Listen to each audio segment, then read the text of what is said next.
¿Qué estás leyendo? Ay, Perdón. me espantaste. Es que está buenísimo. Mira, es un libro sobre el loafer. A Ándale. ti te interesa ese tema, Pues ¿no? no, pues por supuesto. No, lo Súper compré tema. ayer y ya casi lo acabo. Está buenísimo. ¿Dónde lo venden? Pues ya en cualquier librería. Es de Arantxa Tirado Sánchez. Estaría bien invitarla al programa. El problema Es que vive en es que España. vive en España. ¿Y cuál es el problema? Pues, ¿Cómo ¿cómo la traemos? Ay, yo me encargo de ¿Nos eso. invitas a España? ¿Mi bella genio o maestro limpio? El segundo. Ahí les va, ¿eh? 1, 2 y... Estamos ni más ni menos que con la doble doctora Arantxa Tirado Sánchez, que estudió un doctorado en Relaciones Internacionales en la Universidad Autónoma de Barcelona y uno en Estudios Latinoamericanos en la UNAM, aquí en México. Y ella acaba de publicar su cuarto libro, que se llama El Lawfare, golpes de Estado En nombre de la ley. en nombre de la ley, ¿no? Donde estudia lo que es la guerra judicial y cómo está operando la guerra judicial en el contexto, digamos, de las guerras mediáticas y de las guerras de cuarta generación en nuestros tiempos. Entonces, Arantxa, bienvenida al Chamuco TV. Es de veras un honor tenerte aquí y estamos muy contentos.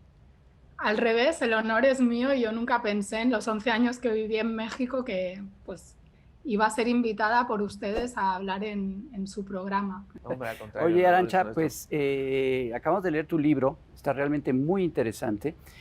Y es sorprendente, digo, ya teníamos bastante noción de ello, pero leyendo tu libro es sorprendente cómo todos los casos que mencionas de guerras judiciales para tirar gobiernos progresistas en Latinoamérica y el Caribe, cómo es de manual, ¿no?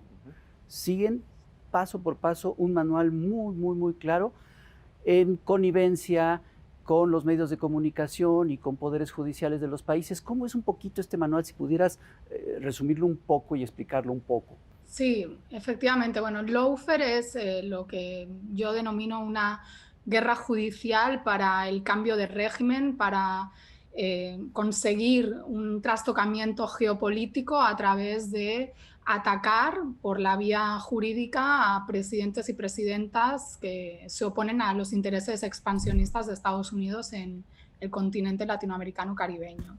Y es de manual, ¿por qué? Porque es algo que vieron que les resultaba y lo replicaron con sus variantes en diferentes países, aunque también es una táctica bélica, porque ese es su origen, tiene un origen bélico, el término y también toda la conceptualización, que se va adaptando en función de la coyuntura y de las particularidades. Es decir, esto significa que si ahora mismo se populariza el lawfare más allá de los análisis militares, más allá de la gente de la academia, y a través de la denuncia mediática los pueblos empiezan a entender cómo opera el lawfare, pues seguramente estos operadores políticos en la sombra pues van a hacer cambios, ¿no? Igual que hemos pasado de unos golpes de Estado en términos generales directos con uso de los militares en América Latina y el Caribe, aunque con sus salvedades porque se siguen utilizando, veas el caso de Bolivia en 2019,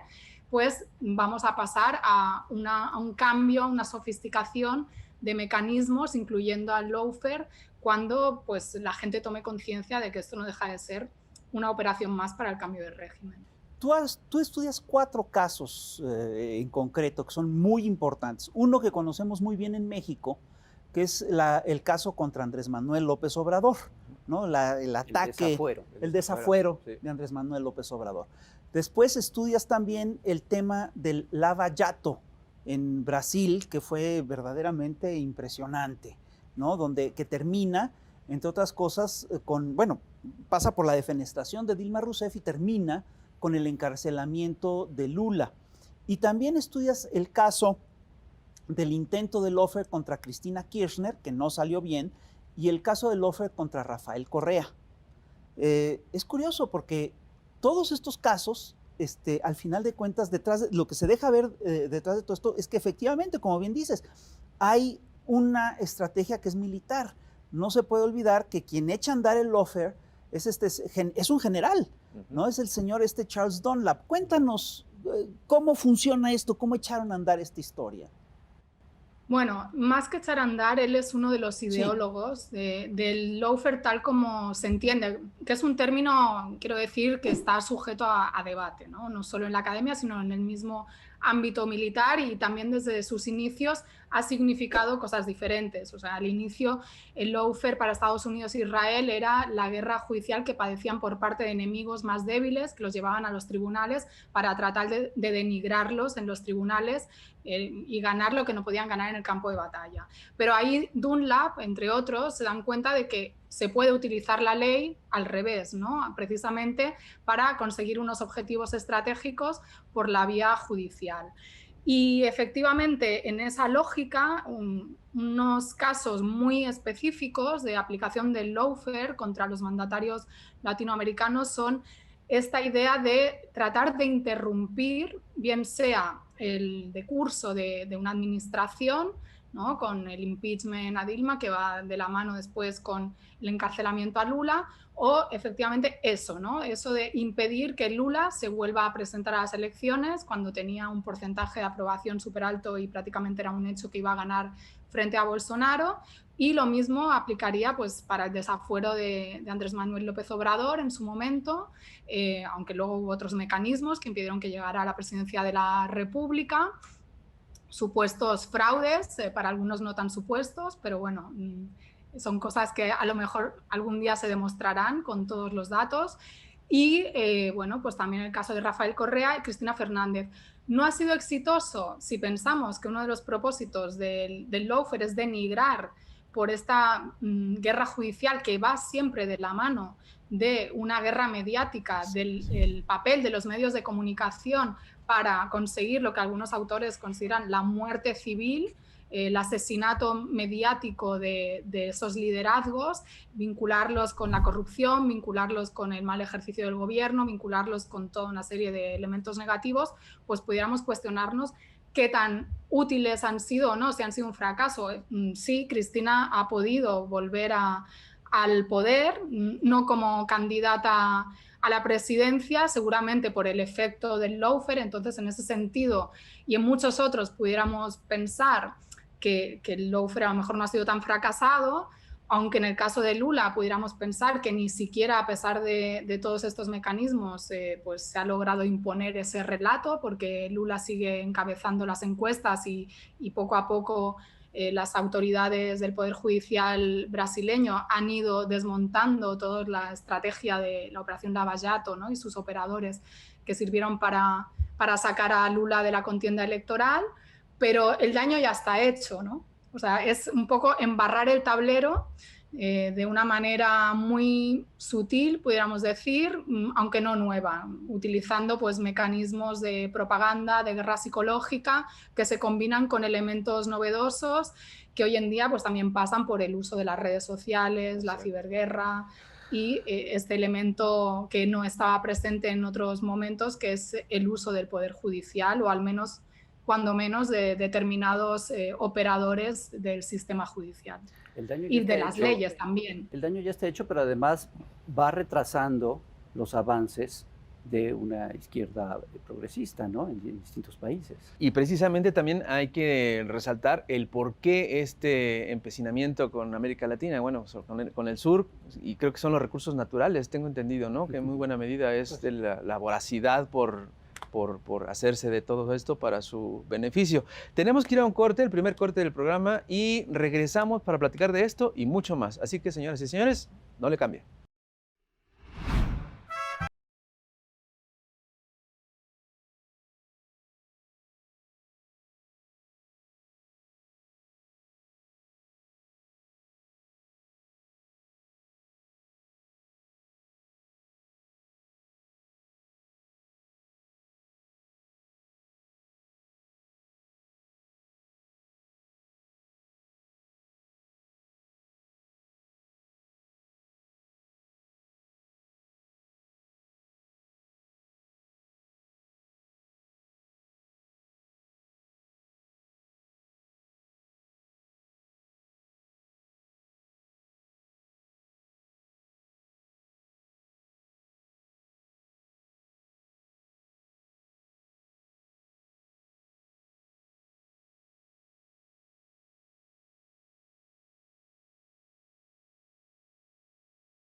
Y ya estamos aquí de vuelta con nada más y nada menos que la doble doctora Arantxa Tirado, y nos quedamos con un tema que me parece crucial, porque es para entender de qué se trata esta guerra, porque esto es una guerra, es con ejércitos de abogados y en derecho internacional y toda esta maraña injustamente aplicada. Pero creo que el asunto de los recursos humanos, de los recursos naturales que tenemos en América Latina, que son increíblemente vastos, es el tema principal del por qué existe este empecinamiento por derrocar a gobiernos socialistas, por gobiernos progresistas. ¿Por qué? Bueno, el Che Guevara ya lo dijo hace tiempo, ¿no? Que América Latina y el Caribe era la reserva estratégica de Estados Unidos. Es el lugar donde se encuentran algunos minerales estratégicos que no se encuentran en ningún otro lugar del planeta Tierra. Esto ya de por sí pues, nos haría pues, ver la importancia de este territorio. Además, algunos de ellos son críticos para el desarrollo del capitalismo estadounidense tal y como lo entendemos. Y podemos pensar, ¿no? Ejemplos de Venezuela tiene las principales reservas probadas del mundo. En el continente latinoamericano caribeño también hay uno, si no el principal reservorio o uno de los principales de agua potable del mundo, ¿no? En un futuro que se prevé donde va a haber escasez de este elemento tan vital para la vida humana, y podemos seguir sumando, ¿no? de minerales para la industria aeroespacial, para celulares, etcétera. Además, industrias vinculadas al aparato militar, ¿no? Y sabemos que en Estados Unidos el complejo militar industrial es uno de los poderes pues, que manda, ¿no? Más allá de la alternancia de administraciones demócratas y republicanas. Entonces, eso más el hecho de que todo el hemisferio, como ellos lo llaman, ¿no? Lo conceptualicen en términos geopolíticos como su área principal de influencia, donde no puede haber ningún gobierno que se salte las normas que ellos ponen en el mundo, porque tenemos un sistema internacional diseñado en buena medida a voluntad de Estados Unidos, como ganador de la Segunda Guerra Mundial, aunque también está la Unión Soviética, pero bueno, ya la Unión Soviética implosionó y algunos dijeron que era el fin de la historia. En todo caso, un triunfo, entre muchas comillas, del neoliberalismo y una hegemonía, aunque declinante y aunque cuestionada cada vez más por China, también en territorio latinoamericano caribeño, que disputa precisamente China esos recursos a Estados Unidos en la zona, y unos países que en los últimos años, sobre todo a raíz de la llegada al poder de Hugo Chávez, inician un giro hacia la izquierda con determinadas victorias electorales que conforman lo que en Estados Unidos le han llamado la ola rosa de gobiernos de izquierdas progresistas, que empezaron a organizarse para plantar cara desde una perspectiva soberana con mecanismos de concertación o integración regional. Y esto se da gracias al impulso de Hugo Chávez, también de Lula y de Néstor Kirchner, de otros mandatarios, Rafael Correa, Evo Morales, etc. Y esto, por supuesto, trasciende la importancia que tienen estos movimientos de la izquierda como ejemplo en los pueblos latinoamericanos de otros países, sino también supone un impacto geopolítico mundial y hace que América Latina y el Caribe sea, no solo por esto, sino ha sido a lo largo de todo el siglo XX, un lugar de vanguardia política, de lucha, donde los pueblos no se han conformado con el orden sumamente injusto, heredero en buena medida de los órdenes coloniales, y han luchado por su emancipación. Y estos malos ejemplos no se pueden tolerar por parte de Estados Unidos, y mucho menos en esa área estratégica. De ahí pues, los lawfare, los golpes de Estado en otras décadas por la vía militar, y etcétera, etcétera. Arantxa, ya se comentó hace un momento aquí lo del desafuero de López Obrador, que en tu libro mencionas que fue una especie como de primer intento de lawfare, aunque no se le llamó así porque entonces todavía no se conocía de esa manera. Finalmente se logró, fue una de las cosas que lograron parar o mermar la fuerza de su candidatura, pero finalmente llegó a la presidencia años después. Y ahora también en tu libro mencionas cómo el lawfare y estos intentos se basan mucho en sobre todo al principio, empiezan tratando de mermar la autoridad moral de estos líderes, de mermar su credibilidad y de crear un desafecto de la población hacia ellos.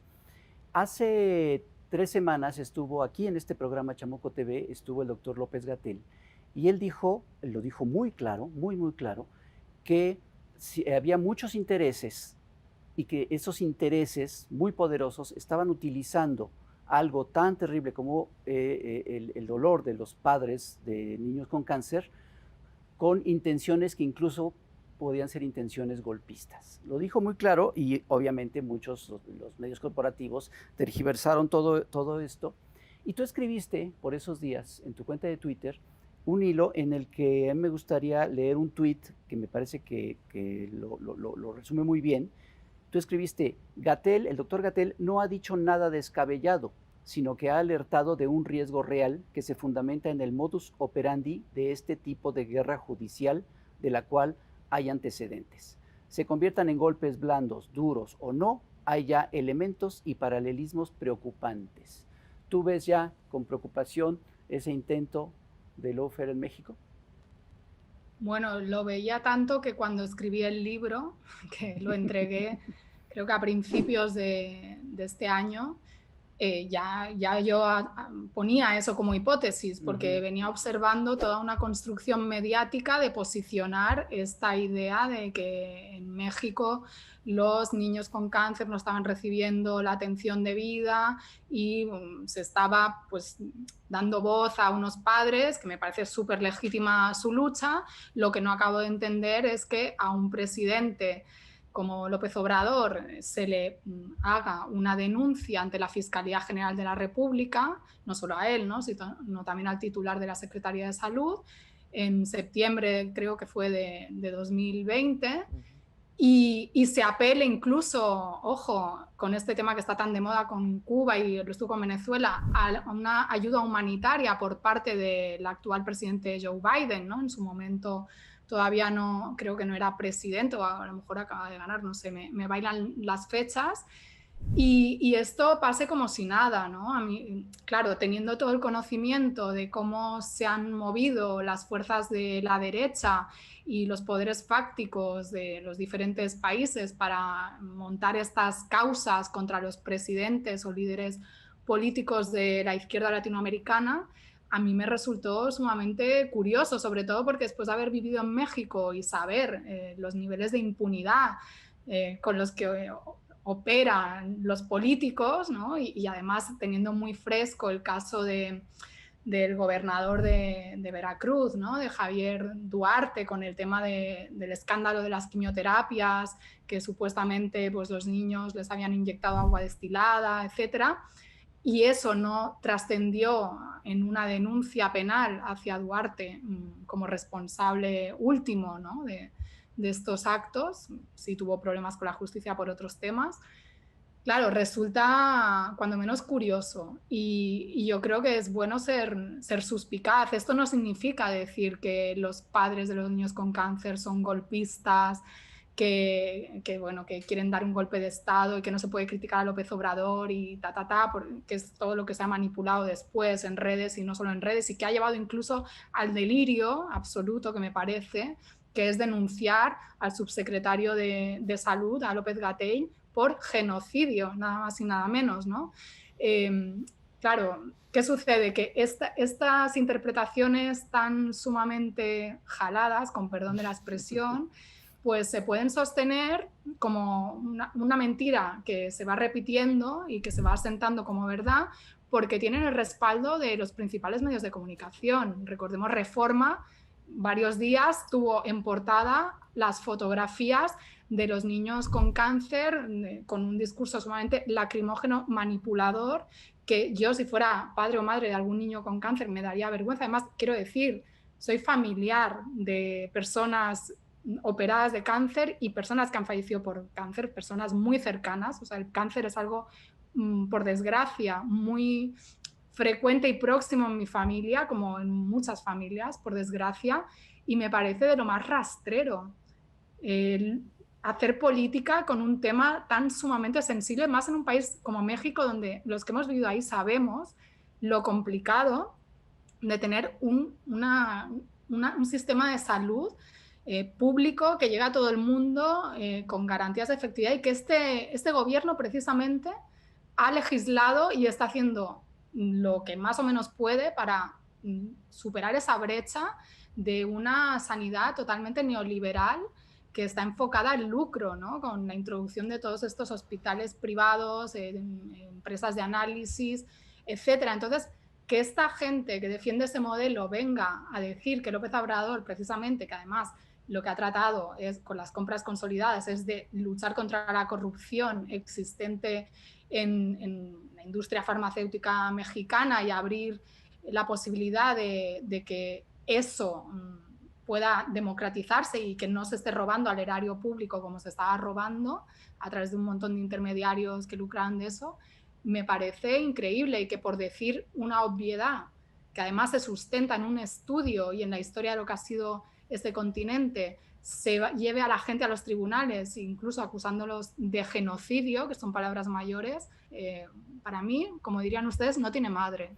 En el libro hablas de varios términos que están relacionados entre sí, pero que tienen claras diferencias teóricas. Es decir, hablas de guerra híbrida, hablas de lawfare, hablas de operaciones psicológicas, hablas de guerras de cuarta generación. ¿Le podrías explicar a nuestro auditorio qué es cada una de estas cosas y dónde se coloca en esta estrategia de, digamos, de ataques mediáticos? Sí, a ver, lo primero, la guerra híbrida es un término que se está popularizando en los últimos tiempos para definir las guerras que se están llevando a cabo, pues, actualmente.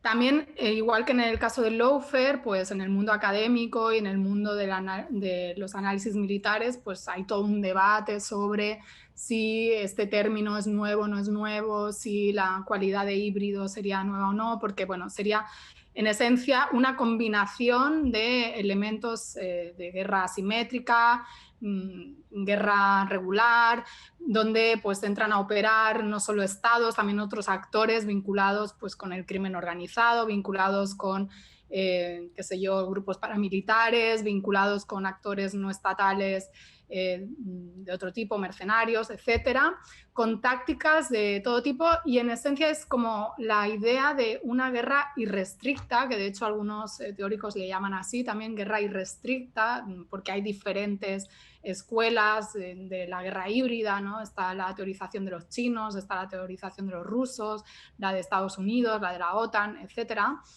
Y es usar todo tipo de mecanismos para, pues, digamos, neutralizar y posteriormente vencer o, diría apantallar, no, pero bueno, dejar inválido al enemigo político, ¿no? Inválido en el campo de batalla, que ese campo de batalla puede ser cibernético, puede ser de otro nivel de operaciones, es decir, se puede usar las redes sociales, se puede usar los medios de comunicación, se puede usar el elemento judicial. En ese sentido, el lawfare sería una parte o un eje dentro, enmarcado en la guerra híbrida, que eso también es algo que dicen varios autores, no es algo que me haya inventado yo. Y bueno, y luego lo de las guerras de cuarta generación, pues a veces se vincula más a las guerras focalizadas en el ámbito de la guerra psicológica con combinación de medios de comunicación.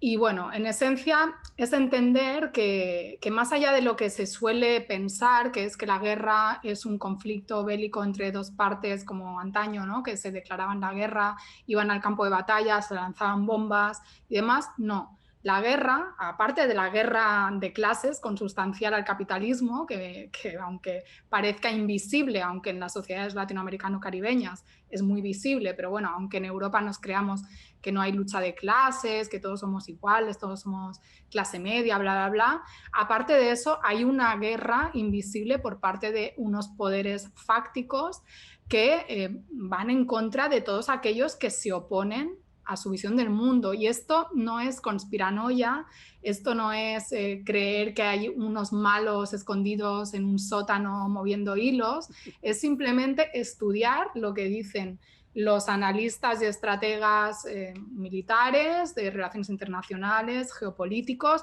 estudiar lo que han sido los procesos históricos, la política exterior de Estados Unidos hacia América Latina, muy clara, y estudiar, bueno, pues todo lo que tiene que ver con el comportamiento del poder, ¿no? Y cómo el poder tiene mecanismos para, pues, neutralizar a sus enemigos. O sea, pero esto lo hacen todos los estados. Lo que pasa es que hay mecanismos que principalmente, pues, los lleva a cabo una potencia hegemónica, que por eso ha sido hegemónica, porque al fin y al cabo Estados Unidos se puede imponer en el sistema internacional en última instancia por el uso del poder bélico, ¿no? Porque lanzó las bombas sobre Hiroshima y Nagasaki y porque no tiene ningún tipo de empacho en ir a Irak a llevar la democracia a base de bombas, Afganistán, o hacer guerras económicas, comerciales, hacer un bloqueo a Cuba, asfixiar a Venezuela, y todo esto lo tiene que sustentar de manera sutil, y para eso tiene un montón de gente trabajando, y esto es algo que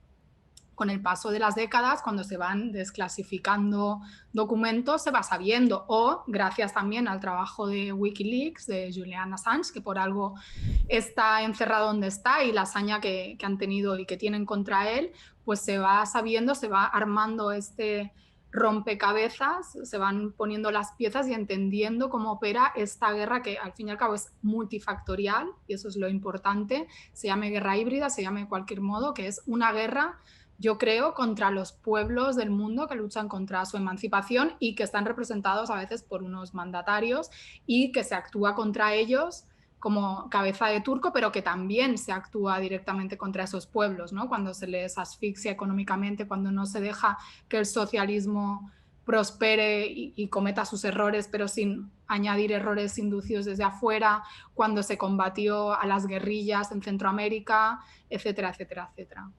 Pero fíjate, es curioso porque en el lawfare opera básicamente sobre dos instituciones, ¿no? Que serían el Poder Judicial y el Cuarto Poder. Es la pinza del lawfare. En el caso de Brasil, en el caso de Argentina, y bueno, también en el caso de México, tuvo una cierta interferencia el Poder Legislativo, pero sobre todo son estas dos piezas, estas dos instituciones, el Cuarto Poder y el Poder Judicial. ¿Se deberá esto a que el Poder Judicial y el Cuarto Poder siguen siendo, es decir, no se llevan a votación y siguen siendo poderes fácticos en manos, digamos, todavía del viejo régimen o del poder del dinero directamente? Sí, sin duda. Primero, el Poder Judicial es uno de los poderes que, según la teoría liberal, pues es uno de los tres pilares, ¿no?, de la separación de poderes del Estado, pero es un poder que no está fiscalizado.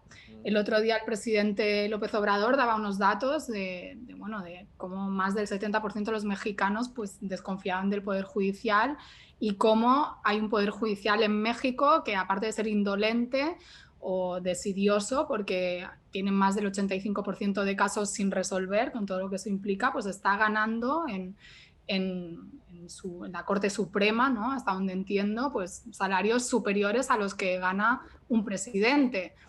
Y nadie puede toser al Poder Judicial, porque además, cuando criticas al Poder Judicial, te acusan de ser antidemócrata, te acusan de querer tener una injerencia sobre ese poder, que aparentemente es puro, es angelical y no tiene intereses de clase. Ya ahí voy, ¿no? Que es una cosa que se nos elude en los análisis, es que tanto el poder mediático como el Poder Judicial, como cualquier poder, tiene unos intereses de clase, defiende los intereses de una clase determinada en las democracias liberales. ¿Y qué sucede? Que los medios de comunicación son propiedad de empresas, de empresarios o de fondos de inversión, muchas veces, ¿no?, como es el caso aquí del País, que lo compró un fondo de inversión estadounidense. ¿Cómo no va a condicionar eso la línea editorial? ¿No? Pues es que esto es más viejo que la pana, como decimos aquí. O sea, películas sobre millonarios que montan su periódico para tener su influencia, bueno, no hace falta verle una película, el señor Murdoch, ¿no? Bueno, entonces Si no lo vemos, bueno, también es por el propio papel que juegan esos medios para esconder que cuando hablan de un interés general o cuando posicionan determinadas ideas a través de sus editoriales o de sus editorialistas bien pagados de manera coordinada, están posicionando sus intereses como clase empresarial, clase capitalista, que no necesariamente son los intereses de las mayorías sociales, y esto en el caso de México es súper evidente, ¿no? El sesgo de clase y el desprecio por parte de esos medios a la voluntad popular expresada, en este caso me circunscribo al tema de las urnas, ¿no? Hay un representante legítimo que ha ganado las elecciones y que además, según las encuestas, tiene un respaldo mayoritario, pero ellos tratan de construir una narrativa distinta. ¿Por qué? Porque ataca sus intereses de clase, sus intereses empresariales, ¿no? Como dirían ustedes, pues el chayote, ¿no? Un montón de periodistas que han dejado de ingresar, de recibir cheques desde presidencia, y que pues ahora se dedican a vender que en México hay ataques a la libertad de prensa, que el señor López Obrador es un autoritario, que la democracia de México está cuestionada, ¿no? Con esas portadas de The Economist, o sea, que es una... Además son campañas que trascienden lo nacional, ¿no? Que son campañas internacionales y que se replican también aquí de manera más sutil, con... Por ejemplo, el hecho de que antes de López Obrador, México era un país que, bueno, sí, el narco, tal, pero nunca te hacían una relación entre los problemas políticos, económicos y las presidencias, ¿no? Y quien estaba en la presidencia no tenían responsabilidad, a diferencia de Nicolás Maduro, que se cae una baldosa en Venezuela y es culpa de Nicolás Maduro.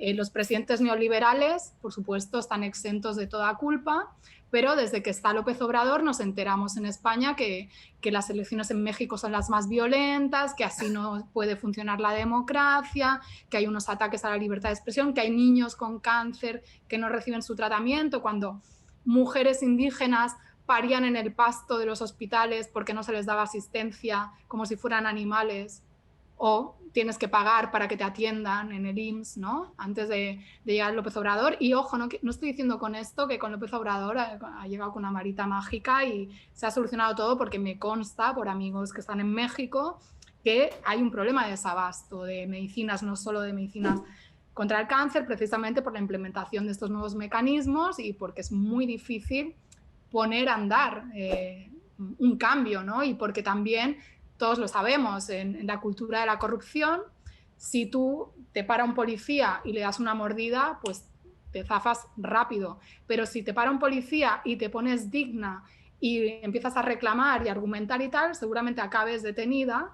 Y además del disgusto, del tiempo que vas a perder y que no es garantía de que no acabes pagando una mordida, pues corre peligro tu integridad física. Y esto es así.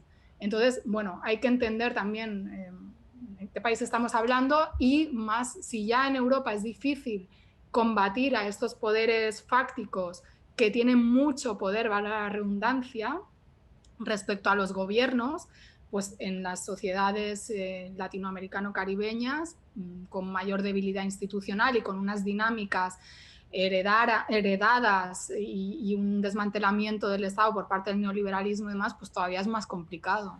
Oye, Arantxa, una pregunta. Ante esta guerra evidente con estos dos super lanzamisiles que son el sistema judicial, que se puede usar de manera mañosa, y los medios de comunicación tramposos, ¿qué es lo que podríamos hacer en México para poder combatir toda esta carnicería? ¿Qué sugieres? ¿Qué podríamos nosotros trabajar a través de este tipo de medios de comunicación, como son este programa de televisión y otros periodistas? Necesitamos un ejército de abogados. ¿Cuál sería la receta para poder contrarrestar esta guerra tan injusta? Bueno, es toda una responsabilidad esto de dar recetas, es como repartir carnés, pero yo creo, por un lado, lo que ustedes están haciendo es muy importante, ¿no? Cualquier espacio desde donde se pueda contrarrestar esta sarta de mentiras e intoxicación mediática que cada vez es más, aunque ahora se ponga de moda hablar de las fake news, pero esto ha sido toda la vida. Lo que pasa es que se están incrementando y se están normalizando y parece que cada vez es más difícil, ¿no?, desbrozar el grano de la paja. Y luego, como ciudadanos, pues me parece tener responsabilidad, buscar información alternativa, no conformarse con lo que uno ve en los medios hegemónicos y siempre, yo lo decía en otra entrevista y me criticaron, pero ser suspicaz, sí, efectivamente. Yo quizás no sería quien soy si no me hubieran enseñado en mi casa a ser suspicaz, y para esto no hace falta tener estudios ni nada, sino simplemente cuestionar, ¿no? Cuestionar todo aquello que nos dicen y buscar. Y hoy en día con internet, para bien y para mal, igual que hay mucha basura en las redes, también tenemos una ventana al mundo y buscar aquellas personas que nos pueden aportar análisis y datos, sobre todo fundamentados para sostener la verdad, porque yo sí creo que hay una verdad, no creo este relato posmoderno de, bueno, todo es relativo, todo el mundo tiene su interés en función, no, o sea, hay un tema que es la justicia, la igualdad, los principios de compromiso con los pueblos que se quieren emancipar. Eso no es equiparable a alguien que está haciendo un discurso para que vuelva el neoliberalismo a México o para privatizar o para que sus amiguitos sigan sin pagar impuestos. O sea, nunca va a ser lo mismo. Oye, Arantxa, ya se mencionó aquí el papel del Poder Judicial y el papel del poder mediático de los grandes medios corporativos. Pero hay otro elemento que es estas organizaciones que supuestamente luchan contra la corrupción, que supuestamente enarbolan banderas ambientalistas o banderas en las que, pues sí, claro, en teoría todos estaríamos de acuerdo. Y estas organizaciones que están muy cercanas, por ejemplo, a cosas como la USAID, ¿qué papel tienen en estos elementos? Bueno, son actores principales de la llamada sociedad civil, que son en forma de ONGs o de ciudadanos a veces independientes, ¿no?, en una etérea calificación del concepto ciudadanía, que se usa además a propósito para no hablar de clases sociales, aunque yo antes me he referido a la ciudadanía, pero bueno, no lo uso en ese término. Pues son estos actores imprescindibles en las estrategias de golpe blando, de revoluciones de colores, de una guerra híbrida que desde los teóricos, sobre todo rusos, se conceptualiza como, en ese sentido, ¿no?, como una guerra para el cambio de régimen mediante esa subversión aparentemente de una sociedad civil disconforme con los poderes establecidos, pero que está conducida por un interés superior, ¿no? Eso no quiere decir que estos grupos, estas ONGs, no coincidan con ese interés superior, no, su agenda sea importada, la asumen como propia y la creen, pero que reciben ese financiamiento, lo cual hace desconfiar, pues, de sus intenciones. Por ejemplo, en el caso del lawfare contra Rafael Correa, hay una fundación, Mil Hojas, que también estaba financiada por la USAID, con unos periodistas que iban de independientes, que se victimizaban por ser perseguidos porque eran señalados por el presidente Correa, ¿no?, denunciando el papel que tenían en su contra, y que recibían financiamiento estadounidense. Bueno, hay una frase del refranero popular que es: quien paga al flautista elige la melodía. O sea, no somos ingenuos a estas alturas de la historia, ¿no? Si no, es tan sencillo como que el gobierno mexicano se dedicara a financiar ONGs en Estados Unidos de chicanos que tengan por objetivo subvertir el sistema político, económico y social estadounidense tal y como lo conocemos. Yo me imagino que Estados Unidos no permitiría eso, ¿no? Entonces, ¿por qué los países de América Latina y el Caribe tienen que permitir ese tipo de injerencia que además se enmarca, insisto, en las operaciones más sutiles que se camuflan bajo la cooperación internacional, bajo la asistencia, etcétera, pero que no dejan de tener también una agenda, cuando menos, de cambio de régimen o de subversión de la realidad de otros países. Y hablando de eso, fíjate, el otro día Artículo 19 publicó una nota sobre las protestas en Cuba, y fue muy curioso porque esta nota la ilustró con una fotografía de una megamarcha que se dio en Alejandría hace ya muchos años, ¿no? Y te la presenta como si fuera una marcha en el malecón de La Habana. Entonces es muy curioso porque estas estrategias las hemos visto una y otra vez, es decir, toman fotografías de otras cosas, ¿no? De otros asuntos, ¿no? Para ilustrar temas, para ilustrar sus temas. Y no tienen ningún pudor para hacer esto, ¿no? Entonces, tú hablaste hace ratito de que estas operaciones no se hacen no las hacen grupos clandestinos en un sótano, pero sí has hablado de laboratorios de operaciones psicológicas. Mi impresión es que este tipo de estrategias obedecen a este tipo de fake news, digamos, obedecen a una estrategia de operación psicológica específica, en la cual no les importa decir mentiras, no les importa que los cachen, lo que importa es sembrar. Entonces, pues, ¿cómo funciona realmente? ¿Cómo pueden funcionar este tipo de estrategias? ¿Por qué las siguen aplicando a pesar de que se les desmienten? Porque son exitosas, porque mucha gente se queda con la primera impresión y luego no se entera del desmentido, ¿no? Incluso los grandes medios, a veces que tienen que rectificar, ponen la mentira en portada ampliada y cuando tienen que rectificar, a veces por ley, lo ponen en páginas interiores o muy pequeñito. Estas operaciones, es importante decir que sí, efectivamente vienen de laboratorios de operaciones psicológicas, que esto tampoco es algo nuevo, que se sofistican ahora con el uso de las redes sociales, con el uso de bots, de troll, generándose, por ejemplo, en el caso de Cuba, lo ha denunciado un investigador español, Julián Macías, que se dedica a seguir estas campañas en redes sociales. Por ejemplo, el hashtag SOSCuba, ¿no? Generado desde Estados Unidos a través de cuentas que se crean ex profeso, que replican tweets, varios tweets por segundo, algo que es imposible hacer, ¿no? Con un dedo humano, que son automatizados, y que posicionan realidades de manera bélica, insisto. ¿Por qué? Porque, por ejemplo, yo recuerdo cuando todo el conflicto en Libia, en 2011, que se trató de justificar y se supo después que se hizo hasta un escenario con actores y tal, que se grabó un supuesto levantamiento y demás en otro país del mundo árabe musulmán, y esto se vendió como un levantamiento popular en Libia que sirvió para derrocar y asesinar en directo, ojo, de lo que estamos hablando, al presidente libio, que podrá gustar más o menos, pero nosotros no somos nadie para derrocar ni aplaudir el asesinato de ningún ser humano, y menos de un presidente, ¿no? Bueno, ni menos de un presidente o de cualquier persona, pero un presidente se supone que simboliza la soberanía de un país. Y que encima tengamos a la exsecretaria de Estado regocijándose y diciéndolo claramente, ¿no? Que ellos fueron, vieron y mataron y tal, y ganaron.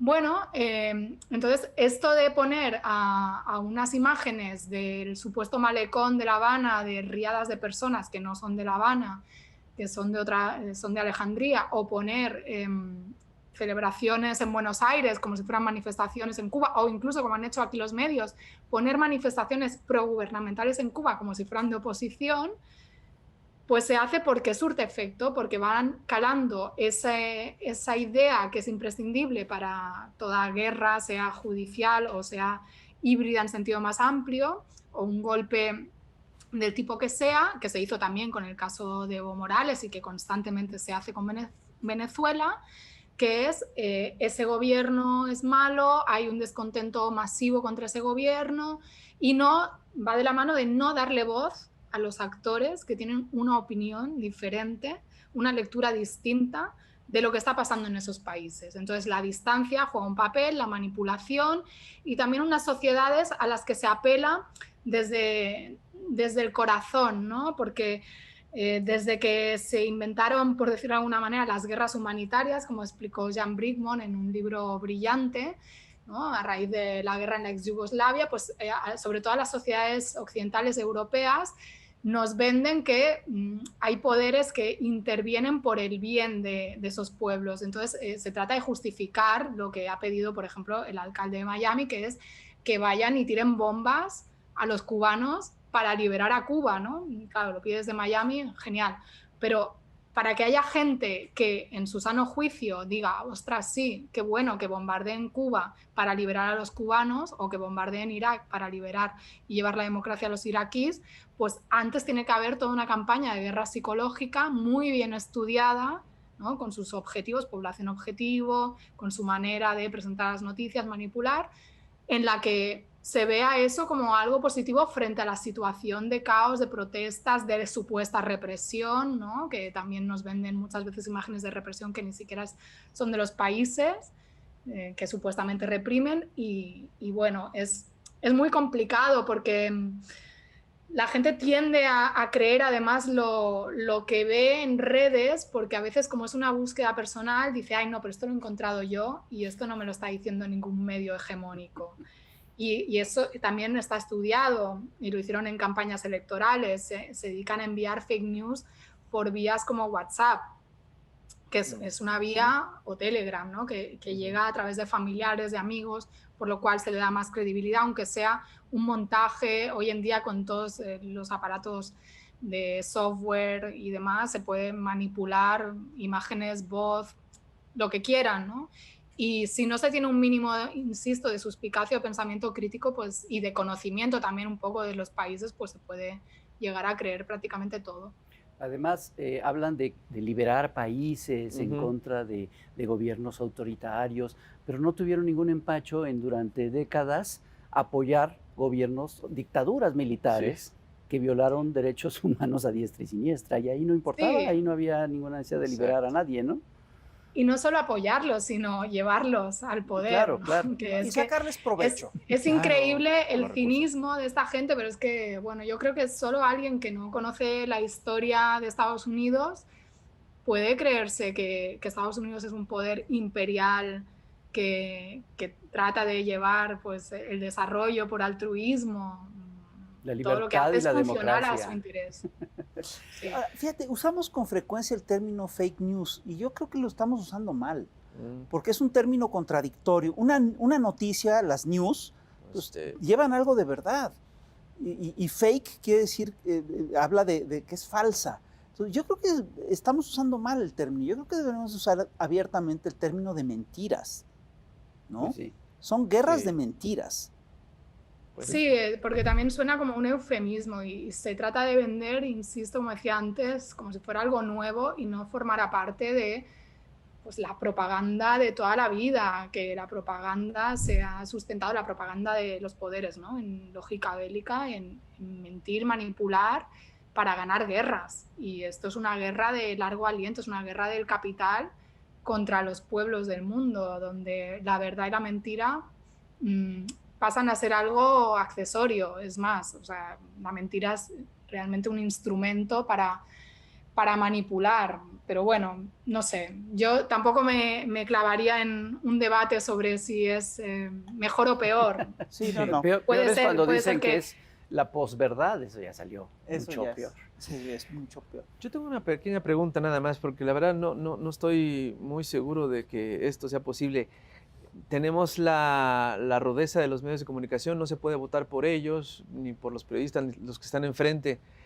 ¿Es posible llegar a un sistema de elección de las autoridades judiciales, de jueces y magistrados, para poder medio, Bueno, no sé?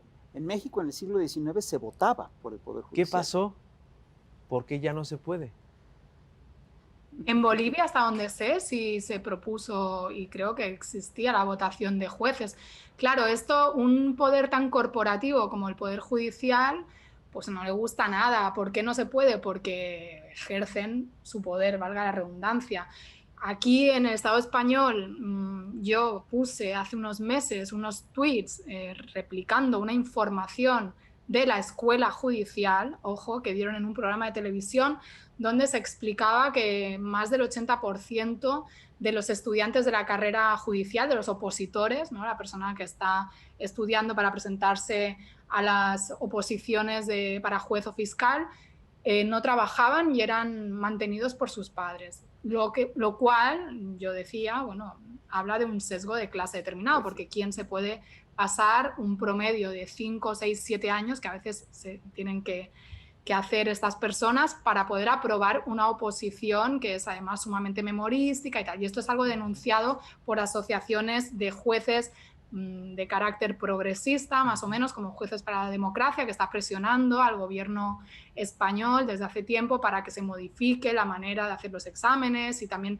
para plantear que pueda haber algún tipo de sistema de becas como el que tienen en México, vía CONACYT, ¿no? Que son becas salario que permiten a la gente de cualquier extracción social hacer posgrados, ¿no? Recibiendo un salario. Y esto desató una tormenta en Twitter, bueno, insultos, respuestas, pero de gente, jueces en ejercicio, llamándome de todo, diciendo que yo era mentirosa, que me inventaba los datos, que yo tenía prejuicios. ¿Qué se ve aquí? O sea, se ve un sector corporativo que no quiere cuestionar su situación, que no quiere cuestionar su origen, que no quiere cuestionar cómo es el ejercicio de su poder, que es muy cuestionado, no por ellos, sino por la sociedad, que hemos tenido sentencias que han sido un escándalo, como el tema de la manada, ¿no? Sí. De estos violadores. Exacto. De una chica que prácticamente, bueno, en la sentencia no era una violación, era un simple abuso y hasta uno de los jueces llegó a decir algo que no se veía que ella estuviera, vamos, sufriendo, casi le faltó decir que estaba disfrutando, ¿no? de la violación. Entonces, bueno, este tipo de aberraciones y otras, como por ejemplo que el Ayuntamiento de Barcelona ponga en marcha un servicio público de dentistas, que es algo sumamente caro aquí, para ciertos sectores sociales, y que el Colegio de Odontólogos pueda impugnar esto en los tribunales y una jueza darles la razón sin valorar lo que implica eso socialmente, sin pensar, más allá de la ley que exista. Pero cuando tú te limitas a ejecutar la ley sin cuestionar si la ley es justa o no, por paradójico que parezca en el ámbito judicial, pues yo creo que te tienes que cuestionar también como profesional y tu función social, ¿no? Entonces, ¿para qué están los jueces? Y esto es solo un ejemplo, pero hay muchísimos más. Entonces, cuesta porque son poderes enquistados, impermeables al cambio, aunque yo tengo la confianza que con el cambio generacional, pues cada vez más haya otra entrada de otras mentalidades, ¿no? Pero bueno, si metemos el sesgo de clase, pues es bastante complicado. Es difícil. Pues bueno, para enfrentar estas guerras jurídicas, estas guerras que intentan usar la ley para violar la ley, yo creo que, como bien dices tú, pues tenemos que ser suspicaces, tenemos que usar bien el sentido común y tenemos que informarnos lo mejor que podamos y buscar la verdad. Y tenemos que leer el libro de Arantxa Tirado Sánchez, El Lawfare, Golpes de Estado en nombre de la ley. Pues, Arantxa, muchísimas gracias. No sé si tienen algo más que agregar. Te queremos agradecer muchísimo esta conversación. Fue muy interesante, muy ilustrativa. Y te esperamos próximamente acá en México. Serás recibida con los brazos abiertos. Esta es tu casa. Este es tu Ojalá. programa. Yo lo sé, México también es mi país, aunque no esté naturalizada y no tenga ningún papel que lo diga, pero voy a decir algo muy cursi, pero de corazón lo es. Así que ¡viva México! ¡Ah, huevo! Muy bien, pues, muchas gracias. Pues muchísimas gracias, Arantxa. Muchísimas gracias. Y Pumas. Pumas, total. ok. ¡Viva la UNAM! ¡Viva la UNAM! Eso ya es un grado de sofisticación. Goya. Señoras y señores, muchas gracias por estar con nosotros una vez más. Ya sabe, replique este programa, compártalo y discútalo, porque esto es un tema crucial para la vida de este país. Cuídense mucho y nos vemos a la próxima. Nos vemos.